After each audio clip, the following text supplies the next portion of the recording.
పరిశుద్ధ మరియమ్మ సర్వేశ్వరుని మాత, కన్యకల యొక్క కన్యక, క్రీస్తుని యొక్క మాత.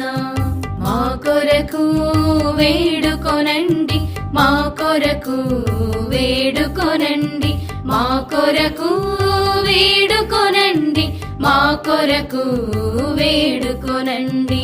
దేవవర ప్రసాద మాత, మహాపరిశుద్ధ మాత, మహావిరతిగా నుండెడి మాత, నిర్మలమైన మాత.